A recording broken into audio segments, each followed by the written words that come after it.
ఆ, చంద్రబాబు గారు ఆసుపత్రుల నిర్వహణని ప్రైవేట్ పరం చేయబోతున్నారా? తాజాగా నిన్న జరిపినటువంటి రివ్యూలో పీపీపీ పద్ధతిన ప్రభుత్వ ఆసుపత్రుల్ని నిర్వహణ ఇద్దాం అని చెప్పారు అన్నటువంటి. ఓ రకంగా అచ్చ తెలుగులో చెప్పాలంటే ప్రైవేటు పరం చేయడం అంటే నిర్వహణ బాధ్యతలు ఒక రకంగా బెనిఫిట్, ఒక రకంగా కష్టం. ఇది ఎలాగా అంటే పీపీపీ పద్ధతిలో అంటే హాస్పిటల్ నిర్వహణ అంతా ఒక కమిటీకి అప్పచెప్పేస్తారు, ఆ ఒక సంస్థకో కమిటీకో అప్పచెప్పేస్తారు. కమిటీకి అప్పచెప్తే పర్లేదు, కానీ సంస్థకు అప్పచెప్పినప్పుడు ఏమవుతుందంటే అందులో అన్ని రకాలైన సదుపాయాలు ఉండాలి. ఎక్స్రేల దగ్గర నుంచి బ్లడ్ టెస్టుల దగ్గర నుంచి డయాగ్నోసిస్ సిస్టమ్స్ అన్నీ కూడా మెయింటైన్ చేయడం చక్కగా చేస్తాయి ప్రైవేట్ సంస్థలు ఉన్నప్పుడు. సాధారణంగా ఏం జరుగుతుంటుందంటే ప్రభుత్వ ఆసుపత్రుల్లో డాక్టర్లు రాసిస్తే టెస్టులు, అక్కడ డాక్టర్ల చుట్టుపక్కల డయాగ్నోసిస్ సెంటర్లో పార్ట్నర్షిప్ ఉంటుంది.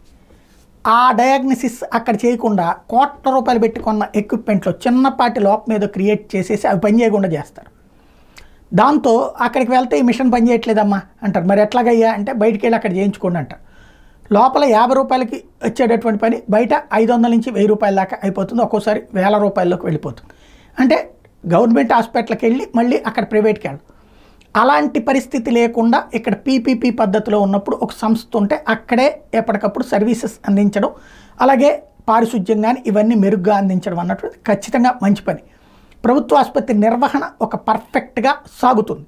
ఇప్పుడు ఈవెన్ మనం బస్ స్టాండ్లు, రైల్వే స్టేషన్లు చూడండి, ఇదివరకు డైరెక్ట్గా రైల్వే శాఖ డైరెక్ట్గా ఆర్టీసీ వాళ్ళు నడిపేటప్పుడు జీతాలు వేలకు వేలు తీసుకునేవాళ్ళు, కానీ ఎప్పుడు అపారిశుద్ధ్యంగా ఉండేది, ఎప్పుడు నిర్వహణ చండాలంగా ఉండేది. అదే ప్రైవేట్కి ఇచ్చిన తర్వాత నిర్వహణ నడుస్తుంది. ఆ విధంగా ఇక్కడ కూడా నిర్వహణ బాగుంటుంది.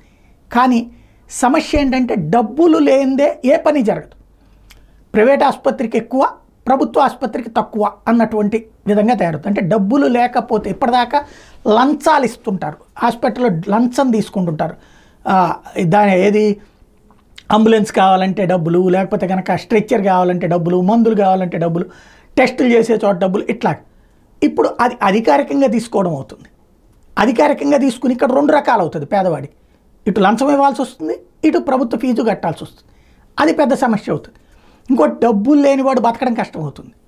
ఆ రీత్యా ఆలోచించాల్సినటువంటి అవసరం ఉంది. నిర్వహణ ప్రైవేట్ వాళ్ళకి అప్పచెప్పి డబ్బులు ప్రభుత్వం దాని మెయింటెనెన్స్కి ఇచ్చేటటువంటి ఖర్చు ఏదైతే ఉందో అది ఆ సదరు సంస్థ ద్వారా నిర్వహింపజేస్తే బెటరే.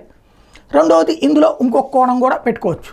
ప్రభుత్వ ఆసుపత్రిలో ఈ సర్వీసెస్ ఏవైతే ఉన్నాయో వాటిని ఎక్స్పాండ్ చేసి, ఇప్పుడు బయట ఆసుపత్రిలో ప్రైవేట్ డయాగ్నోసిస్ సెంటర్లో 1000 రూపాయలు అయ్యేది ప్రభుత్వ ఆసుపత్రిలో 100-200కే అవుతుంది.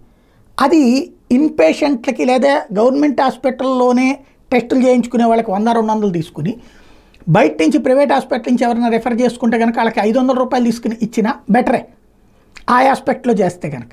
బట్ డబ్బులు లేనటువంటి వాడి బ్రతుకుని గురించి కూడా ఆలోచించాల్సి ఉంది.